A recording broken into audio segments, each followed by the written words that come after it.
औज़ुबिल्लाहिमिनश्शैतानिर्रजीम बिस्मिल्लाहिर्रहमानिर्रहीम। अस्सलाम वालेकुम। कैसे हैं आप सब? उम्मीद है आप खैरियत से होंगे। अल्लाह पाक से दुआ है कि अल्लाह पाक हम सब मुसलमानों को अपनी अमान में रखे, अपनी हिफाजत में रखे। जी, आज का लेक्चर टॉपिक है मिर्ज़ा मोहम्मद सईद। जी, इसका हिस्सा 1 हमने इससे पहला लेक्चर जो था वो मैंने आप लोगों को बताया था कि आपने मिर्ज़ा मोहम्मद सईद के सबक में से, उसके मुसन्निफ़ में से और बैक एक्सरसाइज में से आपने मारूज़ी के लिए किस तरह से तैयारी करनी है। और आज का उस सबक नंबर 1 है उर्दू अदब जमात दाहुम का सबक नंबर 1 मिर्ज़ा मोहम्मद सईद। आज मैं उसका ख़ुलासा आप लोगों को बताऊंगी कि आप लोगों ने उसका ख़ुलासा जो है वो किस तरह से लिखना है कि आप लोगों को बहुत अच्छे नंबर मिल जाएं। जी, सबक का ख़ुलासा लिखने का असूल जैसे मैं पहले आप लोगों को बता चुकी हूँ कि आप लोगों ने लिखने से पहले कुछ पॉइंट्स को, कुछ उसूलों को मद्देनज़र रखना है और उसके बाद ख़ुलासा स्टार्ट करना है। जी, ये आपने जहन में रखना है कि अगर आप ख़ुलासा जो है चैप्टर को अगर आप लोगों ने 2-3 दफ़ा अच्छी तरह से रीड कर लिया है और उसका मतन जो है अपने जहन में बिठा लिया है और उसके बाद आप ख़ुलासा लिखना स्टार्ट करेंगे, तो ये जहन में रखना है कि आपने ख़ुलासे की शुरुआत जो है बिल्कुल जैसे चैप्टर की शुरुआत है उसी तरह से करनी है। शुरू का पैराग्राफ शुरू में आएगा, सेंटर का पैराग्राफ सेंटर में आएगा और आखिरी पैराग्राफ जो है, इख्तितामी पैराग्राफ जो है वो बिल्कुल जैसे इख्तिताम चैप्टर का होता है उसी तरह से करेंगे। इसमें कोई अपनी तरफ से मन घड़त बातें शामिल नहीं करेंगे। जो सबक में बताया गया है उन्हीं बातों को आसान लफ्ज़ों में बयान करेंगे या लिखेंगे।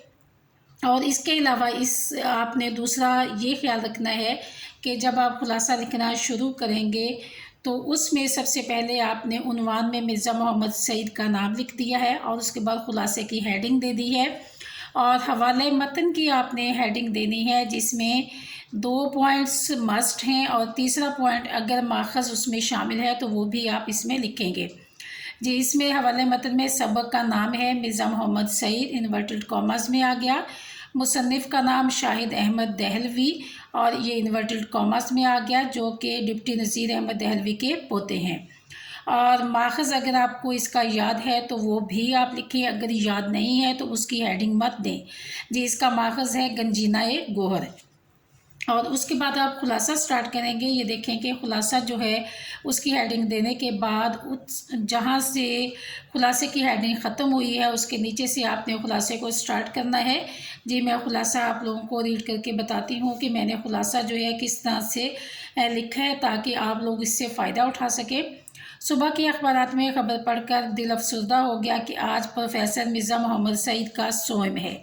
खामोश ज़िंदगी खामोश मौत। अब ये देखें कि ये बहुत ही अहम बात है, इसमें खामोश ज़िंदगी खामोश मौत इसको मार्कर के साथ लिखा है। मिर्ज़ा साहिब की बीमारी की इत्तला इससे पहले नहीं मिली थी। हद ये कि परसों उनका इंतकाल हो गया और उनके चाहने वालों को खबर तक ना हुई। जी, ये पहला पैराग्राफ जो है मुकम्मल हो गया है। उसके बाद दूसरा पैराग्राफ स्टार्ट हो रहा है। आलिम की मौत आलम की मौत होती है। अब ये देखिए, ये 2 लफ्ज़ जो हैं ये एक ही इमला है लेकिन ज़ेर ज़बर का फ़र्क है। ज़ेर ज़बर के फ़र्क से मायने में तब्दीली हो गई है। आलिम का मतलब होता है साहिब इल्म और आलम जो होता है इसका मतलब है दुनिया। तो आलिम की मौत आलम की मौत होती है। अभी हमें इस बात का अंदाज़ा नहीं हो सकता कि मिर्ज़ा साहिब के जाने से हमारा कितना नुकसान हुआ है। जी, ये आलिम की मौत आलम की मौत होती है, इसका मतलब ये है कि एक जब साहिब इल्म की मौत होती है जिससे एक ज़माना, एक अहद, एक दौर, बहुत सारे लोग जो हैं उससे फ़ायदा उठा रहे होते हैं, उसके इल्म से फ़ायदा उठा रहे होते हैं। जब उस आलम की मौत या आलिम की मौत होती है तो एक आलम की मौत हो जाती है, यानी कि एक ज़माने की मौत हो जाती है। इसका मतलब ये है कि उसके इल्म से जो फ़ायदा हासिल हो रहा होता है वो रुक जाता है और इसलिए कहा गया है कि एक आलिम की मौत से एक आलम की मौत वाक़ई हो जाती है कि वो ज़माना जो उसके इल्म से फ़ायदा उठा रहा होता है वो स्टॉप हो जाता है। अभी हमें इस बात का अंदाज़ा नहीं हो सकता है कि मिर्ज़ा साहिब के जाने से हमारा कितना नुकसान हुआ है। जी, उसके बाद अगला पैराग्राफ शुरू हो रहा है। देखें उतना ही गैप दिया गया है। और उसके बाद अगला पैराग्राफ हम शुरू करेंगे। दरअसल खुद मिर्ज़ा साहब शोहरत से घबराते थे, सताइश की तमन्ना और सिले की परवाह से बेनिवाज होकर काम करते थे। उन्होंने सर अब्दुल कादिर के रिसाले मखज़न में मज़ामीन लिखे। अब ये देखिए, मखज़न जो है एक अहम रिसाले का नाम है, तो हम इसको मार्कर से लिखेंगे। उन्होंने ये काम किसी की फरमाइश पर नहीं बल्कि अपना दिल चाहने पर शुरू किया।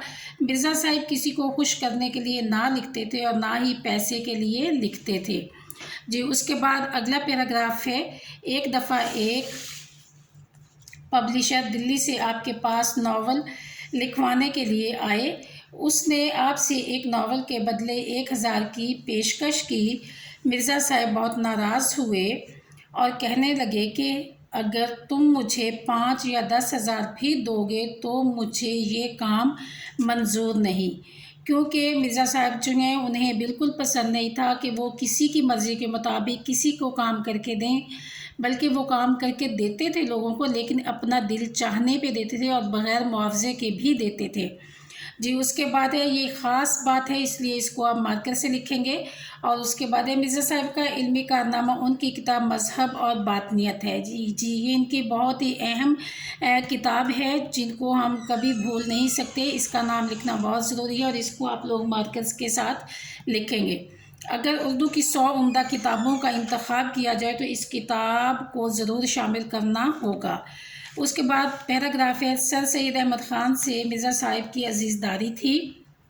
अज़ीज़दारी यानी कि रिश्तेदारी थी और ज़काउल्लाह से क़राबतदारी थी। मिर्ज़ा साहिब ने मौजूदा सदी के आगाज़ में लाहौर के गवर्नमेंट कॉलेज से तालीम हासिल की। और उसके बाद एक दफ़ा मिर्ज़ा साहिब की किसी बात के दौरान फैज़ अहमद फैज़ ने उनकी बात काटना चाही। आप जलाल में आ गए, खुदा खुदा करके आपका जलाल रफ़ा हुआ। मिर्ज़ा साहिब घंटों मुताला करते थे और कहते, अगर मैं इतना मुताला ना करूं तो अंग्रेज़ प्रोफेसरों के सामने कैसे ठहर सकता हूं। इसका मतलब ये है कि मैं उनका मुकाबला कैसे कर सकता हूं।